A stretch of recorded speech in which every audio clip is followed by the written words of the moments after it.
j'espère que vous allez bien. Aujourd'hui, je reviens avec une nouvelle vidéo sur la fabrication de mon baume capillaire au soufre en fait. Donc, ces derniers temps, je teste le soufre sur les cheveux, donc sur mes cheveux.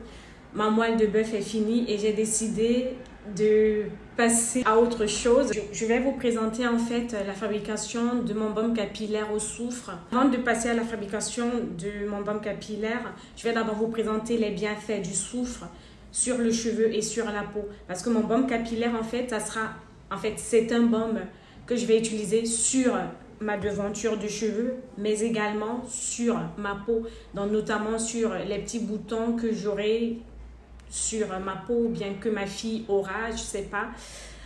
Voilà. Donc, si vous êtes intéressé par ce type de vidéo, n'hésitez pas de la liker, de la commenter, de vous abonner à ma chaîne si le contenu vous plaît. Le soufre a de multiples bienfaits pour le cheveu et la peau. Il participe à la synthèse de la kératine. Donc, nos cheveux et notre peau ont la kératine en fait. Donc, la kératine en fait, c'est une protéine qui recouvre la fibre capillaire, mais également la peau. Nos cheveux sont recouverts de kératine. Je précise, les écailles de nos cheveux sont recouverts de kératine, donc ils sont structurés et qui protègent en fait la fibre capillaire. Et donc justement, dans cette kératine, dans la composition de la kératine du cheveu et de la peau, il y a le soufre. Donc, le soufre fait partie de la composition du cheveu et de la peau, tout simplement. Le soufre permet d'avoir des cheveux brillants, des cheveux forts, des cheveux bien revitalisés, mais également le soufre lutte contre l'apparition des pellicules sur le cuir chevelu. Donc, si par exemple vous avez des pellicules, si vous avez des démangeaisons également au niveau du cuir chevelu, n'hésitez pas d'intégrer le soufre dans votre routine capillaire tout simplement. Il y a plusieurs types de soufre en fait. Vous pouvez trouver sur le marché le soufre en poudre, tout comme vous pouvez trouver le soufre en cailloux en fait. Alors, je précise une chose. Il y a deux types de soufre. Donc, il y a le soufre végétal et le soufre minéral. Le soufre végétal, c'est ce que l'on va retrouver dans l'oignon, dans l'ail, dans le poireau et autres.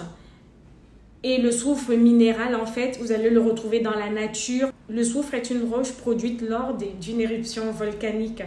Et donc, justement, par exemple, l'oignon, l'ail et autres poussent facilement sur les terres qui sont issues d'une éruption volcanique. Moi, dans ma vidéo, je vais utiliser le soufre minéral. Donc, il s'agit d'une roche de couleur jaunâtre. Les soufres que vous allez retrouver dans les aliments sont issus en fait de la terre dans laquelle ces aliments, ces plantes ont poussé. J'étais en train de vous présenter les bienfaits du soufre sur le cheveu. Donc, le soufre vraiment lutte également contre l'alopécie. Donc, si vous avez des pertes de cheveux, si vous avez une chute de cheveux, n'hésitez pas de tester le soufre, donc de faire une pommade comme moi et de l'utiliser directement sur les zones concernées. Le soufre prévient l'apparition également des cheveux blancs. Si vous avez l'eczéma, si vous avez le psoriasis, n'hésitez pas d'utiliser cette pommade que je vais vous présenter tout à l'heure sur vos boutons, sur votre psoriasis, sur votre eczéma. Concernant l'utilisation du soufre sur la peau, donc c'est très intéressant parce que le soufre en fait contient des sels minéraux, des antioxydants en fait bénéfiques pour la peau. Par exemple, le soufre lisse parfaitement le grain de la peau, ça soigne les boutons d'acné, c'est un puissant anti-tache, ça éclaircit en fait les taches dues à l'acné, donc ça permet la cicatrisation des boutons d'acné. En fait, ça gomme les taches dues aux boutons d'acné. Et ça va vous permettre d'avoir une peau lisse, belle et sans taches naturellement. Par exemple, vous avez un teint qui a différentes couleurs. N'hésitez pas de tester le baume que je vais vous présenter tout à l'heure. Donc, vous l'appliquez sur votre peau. Ça va justement uniformiser votre teint. C'est un petit exfoliant. Donc, vous pouvez très bien utiliser le soufre. Donc vous mettez quelques petites, donc je parle du soufre que moi j'ai parce que je l'ai testé. Donc le soufre, vous pouvez également l'intégrer dans votre gommage. Donc vous pouvez faire votre gommage cutané avec le soufre. Vous rajoutez vos actifs cosmétiques, de l'huile, etc. Peut-être du sucre, je ne sais pas. Et vous gommez votre peau avec régulièrement. Et vous allez vous-même constater que vous aurez une peau uniformisée, sans taches, sans boutons, une belle peau tout simplement, une peau bien lisse grâce à l'action du soufre sur la peau. Les bienfaits que je vous énumère dans cette vidéo ne sont pas exhaustifs. Maintenant, nous allons passer à la fabrication de mon baume capillaire et cutané. Sur ce, je vous dis à très bientôt pour une prochaine vidéo. Bisous, je vous laisse regarder la suite. À très bientôt. Dans un premier temps, je vais écraser mon petit caillou. Je vais le rendre en poudre. Donc, je vais écraser avec un mug, hein, voilà. Parce qu'en fait, c'est un caillou qui est facilement cassable, on va dire ça comme ça.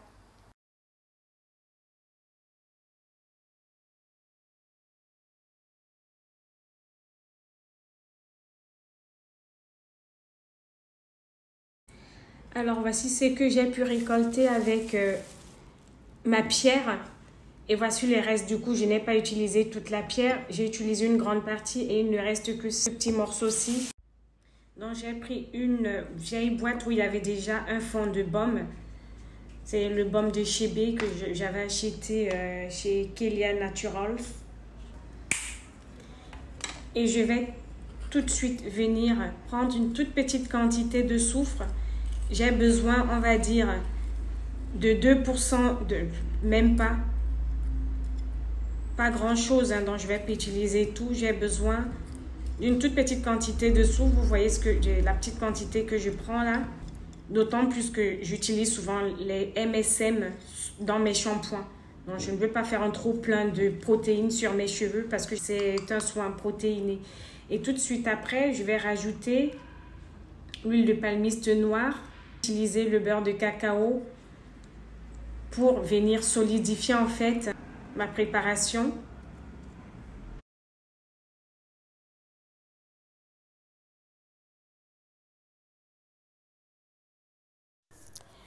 Une fois que j'ai fini de rajouter le beurre de cacao pour le solidifier, je vais le mettre à bain-marie pour fondre le tout et pour que le mélange soit parfaitement homogène. Et ensuite, je vais mettre au congélateur pour solidifier. Et voici le résultat. Mes cheveux en raffolent, également ma peau. Ça lisse bien mon grain de peau. Et voilà, je teste sur mes cheveux, notamment sur la devanture. J'espère que ma vidéo vous a plu. N'hésitez pas de la liker, de la commenter, de la partager et de vous abonner à ma chaîne si le contenu vous plaît. Sur ce, kiss!